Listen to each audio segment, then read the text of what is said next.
Hello, good evening, नमस्कार। आज हम डिस्कस करेंगे कि हिजबुल्ला, इजराइल और हिजबुल्ला जो वार हो रहा है, युद्ध हो रहा है, उसका भारत पे क्या प्रभाव पड़ेगा, यानी भारत के लिए यह क्यों चिंता का विषय है। क्योंकि लेबनान में जब पेजर अटैक शुरू हुआ, यानी अचानक पेजर फटने लगे, उसके बाद वॉकी टॉकी फटने लगे, काफ़ी लोग उसमें घायल भी हुए और कुछ लोग मर भी गए हैं। तो उसके बाद में लेबनान ने डायरेक्ट या इजराइल पे ब्लेम लगाया कि इन्होंने किया है। हालांकि इजराइल एक्सेप्ट नहीं किया, लेकिन इनकार भी नहीं किया। लेकिन कई रिपोर्ट ऐसे बताए हैं कि इजराइल का जो मिलिट्री का यूनिट है, यूनिट 8200, उन्होंने यह हमला करवाया है। चूँकि यह साइबर हमले के लिए यह यूनिट यह जाना जाता है, और बहुत सारे नोटेबल ऑपरेशन भी कराए हैं। तो यह दोनों मैं डिस्कस कर चुका हूँ ऑलरेडी, इंटरनेशनल प्लेलिस्ट में आपको मिल जाएगा कि इसमें पेजर क्या होता है, लेबनान का हिजबुल्लाह ग्रुप कब बना, उसका ऑब्जेक्टिव क्या है, सारी चीज़ मैं डिस्कस कर चुका हूँ। इसमें यूनिट क्या है, ये यूनिट कब बना, कैसे बना, इसका बैकग्राउंड, ये सारे मैं डिस्कस कर चुका हूँ। अब ये दोनों जो यहाँ लेबनान में पेजर अटैक के बाद में यह पता चलने के बाद कि इजराइल का यूनिट 8200 ने हमला किया है, उसके बाद में हिजबुल्लाह लीडर जो हैं हसन नूरुल्लाह, उन्होंने डिक्लेरेशन ऑफ वार कर दी है, यानी युद्ध की घोषणा उन्होंने किया।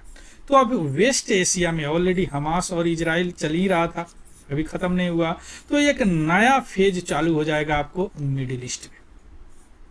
क्लियर। अब इस पे इससे इंडिया में क्या इम्पैक्ट पड़ेगा। ऑलरेडी युद्ध हो चुका है, चूंकि एयर स्ट्राइक में हिजबुल्लाह का जो एक कमांडर थे उनकी मृत्यु हो चुकी है। इजराइल ने एयर स्ट्राइक शुरू किया कहाँ पे, लेबनान में और कुछ पार्ट ऑफ सीरिया पे भी, है ना।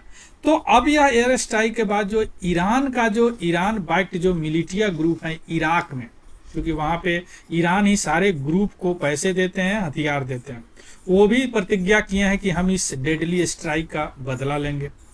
यूएन ने भी पूरे विश्व से यह आग्रह किया कि भैया कोई ग्लोबल एक्शन लीजिए कि इस इजराइल और हिजबुल्लाह वार को रोका जा सके, है ना। तो यह मिडिल ईस्ट में अब एक अलग समीकरण, एक अलग नया फेज शुरू होने वाला है ना।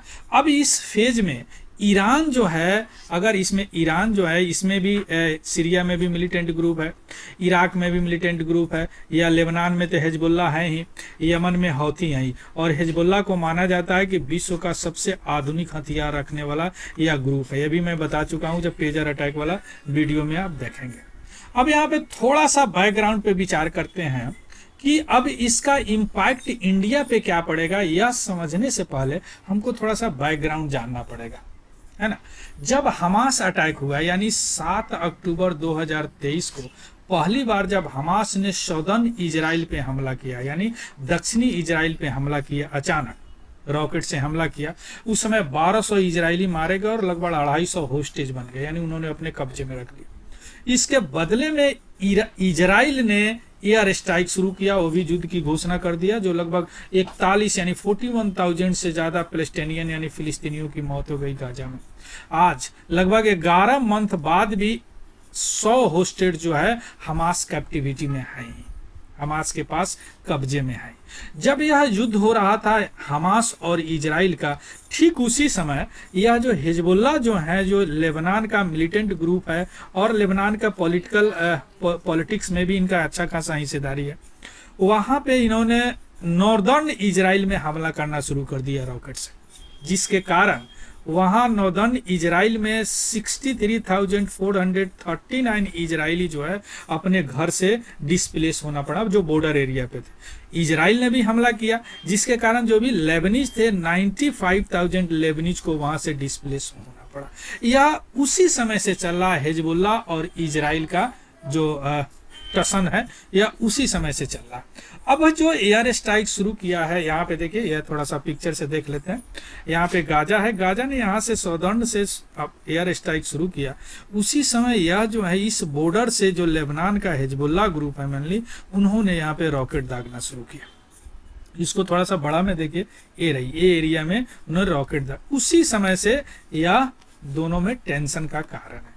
क्योंकि यह कभी इजराइल को, शुरू से इजराइल का एग्जिस्टेंस को कभी ये माने ही नहीं है लेबनान का जो हिजबुल्लाह ग्रुप। क्लियर। अब हम आते हैं कि यह जो एयर स्ट्राइक इजराइल ने शुरू किया है, यह एक तरह का मैसेज है ईरान को इससे पहले अप्रैल में ईरान ने डायरेक्ट इजराइल पे हमला किया था। ऑपरेशन का नाम था ट्रू प्रोमिस, है ना। पहली बार 50 साल में पहली बार डायरेक्ट हमला किया था। अरे इनडायरेक्ट तो या जो मिलिटेंट ग्रुप को सपोर्ट करके करवाते ही हैं, लेकिन पहली बार डायरेक्ट हमला किया था। अब इसका या जो हमला है, एयर स्ट्राइक शुरू किया है, हमला शुरू किया है इजराइल ने या लेबनान पर और पार्ट ऑफ सीरिया पे, एक डायरेक्ट सिग्नल जा रहा है ईरान को, क्योंकि ईरान जो है प्राइमरी सपोर्टर है हिजबुल्लाह, हमास और हौथी का जो यमन में है ना। तो यह एक तरह का इनको सिग्नल जा रहा है कि भैया हम आप पे ही हमला करें, आप सपोर्ट कर रहे हैं फिर भी हम हमला कर रहे हैं। क्लियर। तो अभी जो यह रीजनल, अभी जो टेंशन बढ़ा है, एस्केलेशन बढ़ा है, यह एक सिग्नल है ब्रॉडर स्ट्रेटजी, यह एक बड़ा रणनीति का सिग्नल दे रहा है ना, कि यह जो हमला हो रहा है, कन्फ्रंट हो रहा है, मतभेद हो रहा है, और यह केवल हिजबुल्लाह के साथ ही नहीं, इसमें ईरान का रीजनल इन्फ्लुएंस भी शामिल है, क्योंकि इस रीजन में ईरान भी इन्फ्लुएंस कर रहा है। क्लियर। यहाँ पे देखिए, थोड़ा सा देखिए, यह ईरान जो है इस इराक के मिलिटेंट ग्रुप, सीरिया के मिलिटेंट ग्रुप, यहाँ लेबनान के मिलिटेंट ग्रुप, यहाँ यमन के हौथी को यह हथियार भी देते हैं, पैसे भी देते हैं, क्योंकि यह कभी नहीं चाहते कि वेस्टर्न इन्फ्लुएंस वहाँ पे हो। और यह शिया डोमिनेटेड मिलिटेंट ग्रुप है हिजबुल्लाह, यह भी शिया डोमिनेटेड कंट्री है ना। हौथी भी शिया डोमिनेटेड है, लेकिन हमास जो है सुन्नी डोमिनेटेड है। लेकिन हमास को इसलिए सपोर्ट करते हैं कि वे वेस्टर्न कंट्री का सपोर्ट करते हैं, इजराइल को विरोध करते हैं, इजराइल के एग्जिस्टेंस को ही विरोध करते हैं। क्लियर। तो अब इंडिया का क्या विचार है, क्या व्यू है? देखिए, इंडिया को फर्स्ट रूप में एक डिप्लोमेटिक टाइट रोप होना पड़ेगा। मतलब अभी तक जो भी इजराइल और फिलिस्तीन के बीच में जो युद्ध हो रहा है, इसमें इंडिया एक परंपरागत रूप से बैलेंस बना के रखा है। यानी कभी इजराइल को भी इन्होंने यूएन में भी सपोर्ट नहीं किया, कई बार पब्लिकली इजराइल को इन्होंने उनके एक्ट को भर्त्सना की है, इसको कंडेम्ड किया है। फिलिस्तीन को भी इन्होंने डायरेक्ट कभी ये नहीं कहा, इनके एग्जिस्टेंस को कभी इनकारा नहीं। यानी एक बैलेंस बना के इंडिया चल रहा है। लेकिन अब प्रॉब्लम कब होगा कि अगर हिजबुल्लाह के साथ, इजराइल और हिजबुल्लाह में वार तो शुरू हो चुके हैं, अब ईरान भी अगर इन्वॉल्व होंगे इसमें, तो अभी इंडिया के और ईरान का रिलेशन ओके मान सकते हैं। क्योंकि अभी 2 दिन पहले ईरान के जो सुप्रीम लीडर थे, उन्होंने इंडियन मुस्लिम की तुलना आपको गाजा के मुस्लिम और म्यांमार के मुस्लिम से कर दिया है ना। तो यह ईरान इन्वॉल्व होंगे, अगर ईरान इन्वॉल्व होते हैं तो यूएस ऑटोमेटिक इन्वॉल्व हो जाएगा। तो इंडिया के लिए बड़ा एक डिप्लोमेटिक बड़ा प्रॉब्लम हो जाएगा, उनको डिप्लोमेटिक स्टैंस लेने में बड़ा कॉम्प्लिकेट हो जाएगा। इसके अलावा जो मिडिल ईस्ट है, वेस्ट एशिया है, उसमें 9 मिलियन, 1 मिलियन 10 लाख होता है, 9 मिलियन इंडियन जो है वहाँ पे अपना काम करते हैं, वहाँ से रोजी रोटी चलता है और वहाँ से बहुत सारे रिमिटेंस भेजते हैं। तो उनका सुरक्षा करना भी इंडिया का एक बहुत बड़ा दायित्व है ना। यह है ईरान के सुप्रीम लीडर अयतुल्लाह खामेनी, इन्होंने ये जो म्यांमार और गाजा के मुस्लिम से तुलना कर दिया, माने यह 3 जगह मुस्लिम सेफ नहीं है। हालांकि एमईओ ने, मिनिस्टर ऑफ एक्सटर्नल अफेयर्स ने इसका बड़ा तगड़ा जवाब इनको दिया है।